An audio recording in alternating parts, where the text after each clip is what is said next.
internet, naglalag ako dito. Oo naglalaro ka lang naman dyan eh. Tigilan mo nga muna kaka-ML, di ako makatapos dito sa research ko, bagal ng internet. Mama, nagkakagawa yung dalawa sa internet oh. Ako nga di makapag-tiktok dito, naglalag yung video. Nakakainis, parang robot. Ano ba kasing internet na to ma? Palitan na kaya natin to, sobrang bagal na talaga. Totoo, ang mura nga ng plan, pero ang pangit naman ang connection. Lagi na lang putol-putol, naglalag, ang bagal. Tapos dapat nasa isang lugar kayo para makakonect. Ano na naman bang iniingi dyan magkakapatid ha? Nag-aaway-aaway na naman kayo. Alam niyo naman yan ang afford natin gawa ng mataas ng mga bilihin. At saka, syempre kung mas mataas ang speed, malamang mas mahal yon.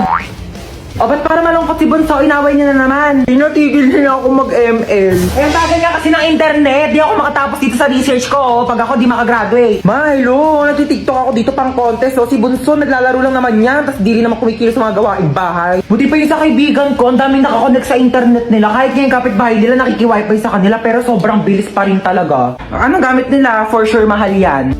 Ito mo, Sky Fiber. Swak na internet, swak sa budget mo ma. Hala, ilang Mbps? 50 Mbps tapos boosted pa up to 75 Mbps until April. O di ba pasabog? Hala, ang bilis. Swak ba sa budget natin yan? 1,699 lang, may pa 2 free wifi mesh pa. Kaya kahit saan sa bahay, no tech zone. Tsaka mabilis na affordable pa. Kaya di talaga sasakit yung ulo tsaka bulsa mo dito sa Sky Fiber ha.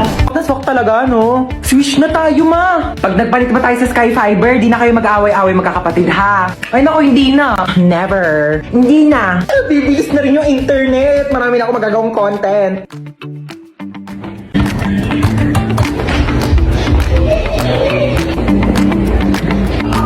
Ay, sarap ng buhay. Natahimik na yung tatlo.